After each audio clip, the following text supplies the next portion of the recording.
Sudah setahun melanglang buana di Indonesia, akhirnya pesawat ulang-alik favorit kalian mengalami penyegaran. Ini dia Xpeng X9 yang paling baru, dan nggak cuma Xpeng X9 aja. Ada trim terbaru dari lagu kesukaan kalian. Kenapa lagu? Karena ini like a G6. Ini dia Xpeng G6 versi performance. Apa aja bedanya?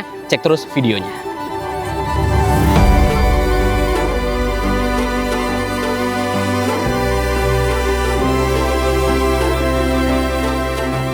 Pertama yang akan kita bahas adalah Xpeng X9 versi terbaru ini. Kita lihat kalau dari fascia depannya emang jadi nggak minimalis lagi, cuma ada lekukan-lekukan garis di bagian sini. Honeycomb-nya udah hilang, diganti active grill, active aerodynamic grill, jadi kebuka saat dibutuhkan di bagian bawahnya sini. Dan jujur kalau ngelihat desainnya yang sekarang ya, tetap minimalis emang, tapi garis mukanya jadi lebih tegas. Walaupun memang tidak semodern yang versi honeycomb grillnya.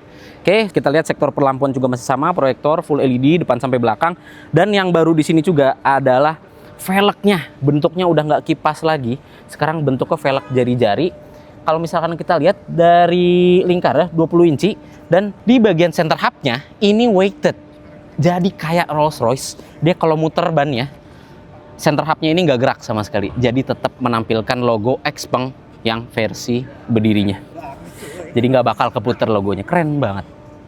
Oke, sebelum kita bahas ke bagian belakangnya, di sini gue juga mau nyebutin kalau misalkan Xpeng X9 yang versi terbaru ini, yang versi update-nya sudah dilengkapi dengan flat tire stability control.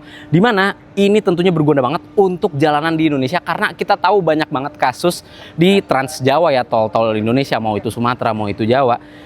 Banyak kasus ban pecah yang membuat mobil tidak stabil sehingga bisa keluar jalur atau bahkan amit-amit menabrak pembatas.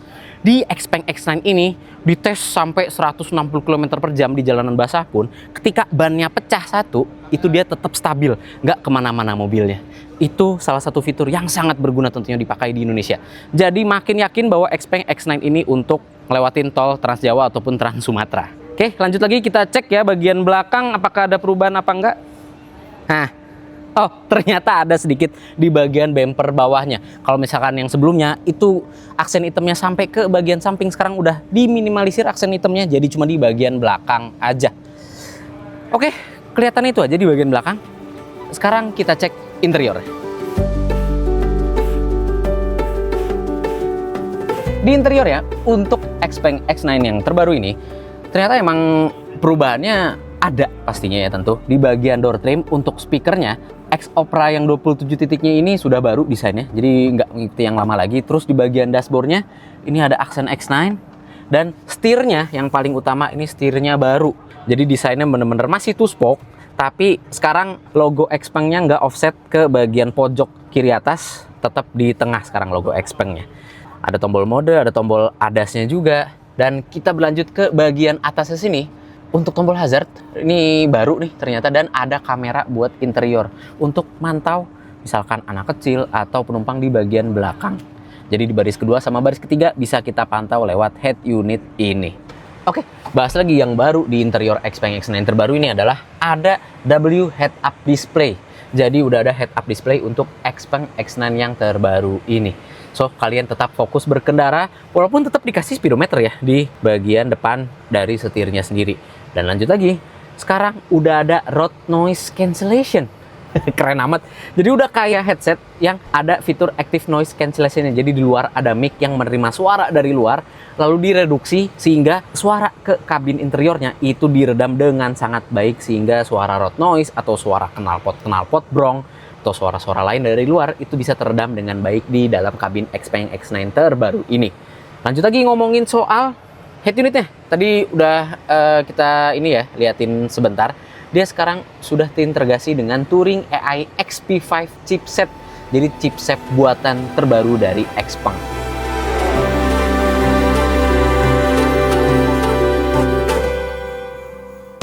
Iya, sekarang kita bahas baris keduanya yang tetap lega tentunya di Xpeng X9 ini. Sementara secara visual dia nggak ada perubahan sama sekali dibandingkan dengan Xpeng X9 yang sebelumnya. Artikulasi jok masih seperti pilot seat ya. Jadi bener-bener bebas banget. Ada support buat kaki, sandaran kepala, sandaran reclining, sampai ke maju mundur tetap lengkap. Dan ada meja, tetap masih ada meja. Kita tetap dikasih kulkas, tetap dikasih AC 4 zona, dan kita tetap dikasih TV yang bisa kita akses lewat door trim sliding door-nya ini. Oke, overall sih di baris kedua ini nggak ada perubahan yang signifikan ya. Paling yang mau kita highlight lagi adalah untuk ventilated seat, dia memang tersedia dari baris depan sampai ke baris kedua. Tapi untuk heated seat-nya ternyata di baris ketiga juga udah ada. Kita bisa akses lewat head unit yang segede gaban itu. Oke. Dan ngomongin soal baris ketiga dari kursinya itu, sekarang pelipatannya udah 60-40. Jadi buat bawa barang ataupun bawa penumpang lebih fleksibel lagi. Bahas soal baterainya, Xpeng X9 ini disematkan baterai sebesar 110 kWh. Yang kalau misalkan dicas, itu karena berteknologi ultra fast charging 5C dari Xpeng, dia sudah bisa mencatatkan angka dari 10 sampai 80% itu dalam waktu 12 menit aja. Dan dalam sekali pengecasan, Xpeng X9 ini bisa menempuh jarak hingga 615 km siklus WLTP. Setelah update Xpeng X9, sekarang ada G6, like a G6. Ini trim tambahan, di atasnya Pro, ada performance sekarang dengan penggerak all-wheel drive tentu. Kalau misalkan yang sebelumnya itu motor listrik cuma di belakang atau rear-wheel drive, sekarang ditambah belakang dan juga depan. Jadi ada motor listrik di depan dan juga belakang. Yang nanti akan kita bahas outputnya, kita bahas soal perubahan yang ada di eksterior ini. Karena sebenarnya ini di blackout aja ya, bagian-bagian polish metalnya, bagian logonya, itu cuma di blackout aja. Pun ke bagian velgnya juga di blackout juga. Jadi semuanya hitam, all black.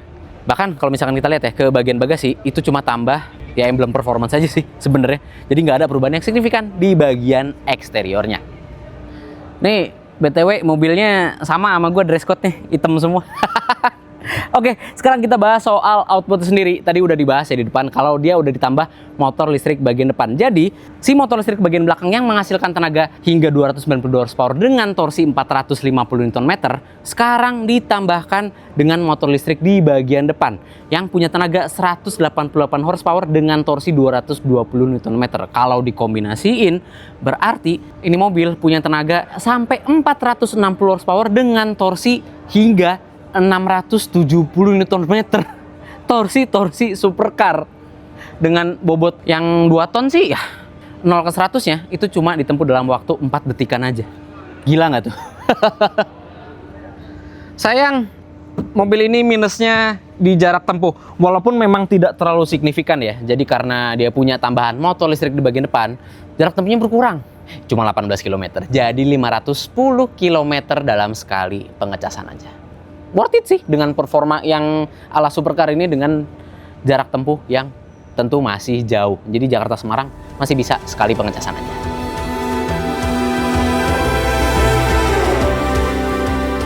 Oke, jadi itu dia update yang terjadi pada lini model Xpeng saat ini di Indonesia di ulang tahunnya yang pertama ini. Memang mereka ingin mengedepankan diri sebagai perusahaan yang nggak cuma fokus ke otomotif aja, tapi fokus juga ke teknologi berbasiskan AI. Seperti arahan wakil pemimpin kita di Autonet Max, oke? Jadi itu dia Xpeng X9 yang paling baru dan Xpeng G6 versi performance. Gimana menurut kalian untuk harganya? Dan jika kalian suka dengan konten ini, klik like, subscribe, juga tekan lonceng untuk mengetahui video seru selanjutnya dari Autonet Max. Gue Bagas Satrio, dadah!